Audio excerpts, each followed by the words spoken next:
Bonjour, je suis Monsieur Forel-Englove René, concepteur-développeur informatique, développeur logiciel. Aujourd'hui, nous allons lire la lettre du général d'armée Pierre de Villiers. Mon cher camarade, confiance, confiance encore, confiance toujours. C'est par ces mots que le général Delstrin conclut ses adieux à ses compagnons d'armes au mois de juillet 1940 à Quélus. Alors même que la défaite est actée, son discours est une exhortation ferme à rejeter toute mentalité de chien battu ou d'esclave. Quelques mois plus tard, conformant ses actes à ses paroles, il prend la tête de l'armée secrète. Arrêté, torturé, puis déporté, il meurt au camp d'Achau le 19 avril 1945, moins de 3 semaines avant la victoire, dont il a été l'un des artisans le plus actif. Ce qui m'a toujours frappé dans cette recommandation du général Delstrin, c'est d'abord ce qu'il ne dit pas. Il ne dit ni en qui, ni en quoi avoir confiance.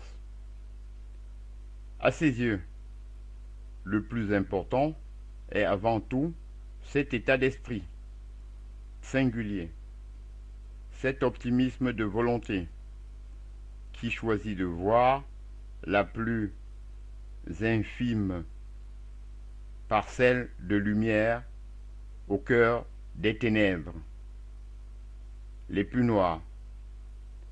La confiance, c'est le refus de la résignation. C'est le contraire du fatalisme, l'antithèse du défaitisme. Et en même temps, il y a dans la confiance une forme d'abandon. Agir sans s'abandonner, c'est faire preuve d'orgueil. S'abandonner sans agir, c'est se laisser aller. Choisissons donc d'agir comme si tout dépendait de nous, mais sachons reconnaître que tel n'est pas le cas. Autrement dit, si toute notre foi, tout notre engagement et notre détermination sont nécessaires, ils sont à jamais insuffisants pour envisager la victoire. La vraie confiance réconcilie confiance en soi et confiance en l'autre. La confiance en soi, d'abord, vertu essentielle qui se construit dès l'enfance. Vertu qui naît des obstacles surmontés. C'est le cas dans les stages d'aguerrissement que certains d'entre vous ont vécu. Ils vous révèlent vos capacités réelles qui dépassent de beaucoup ce que vous auriez pu imaginer.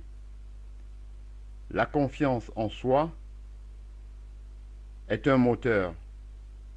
Elle libère les énergies et encourage à l'action. Les fausses excuses tombent. Tout ce dont je suis capable devient possible. La confiance dans l'autre. Ensuite, celle par laquelle je reconnais que je ne peux pas tout. Que le salut passe autant par mon camarade, mon chef, mon subordonné, que par moi-même. Par cette confiance, je m'assume dépendant. Cette reconnaissance est le ciment de nos armées. La confiance mutuelle fait notre unité, en même temps que notre assurance. C'est elle qui fait dire au capitaine Borelli, considérant ses légionnaires, par où pourrions-nous bien ne pas pouvoir passer? La confiance dans le subordonné est particulièrement féconde. On a pris l'habitude de lui donner un nom savant, la subsidiarité, mais ça ne change rien. Comme chef d'état-major des armées, je mesure chaque jour davantage à quel point je suis dépendant de l'action de chacune et de chacun d'entre vous. Seul, je ne peux rien.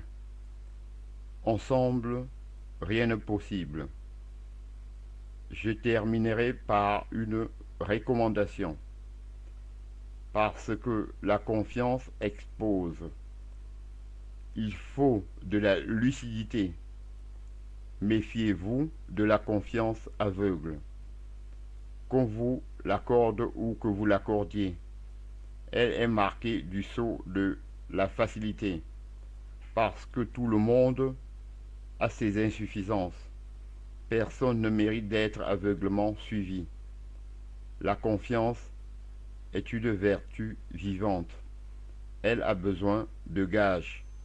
Elle doit être nourrie, jour après jour, pour faire naître l'obéissance active, là où l'adhésion l'emporte sur la contrainte. Une fois n'est pas coutume. Je réserve le sujet de ma prochaine lettre. Fraternellement, Général d'armée Pierre Devilliers. J'en ai terminé et je vous en remercie.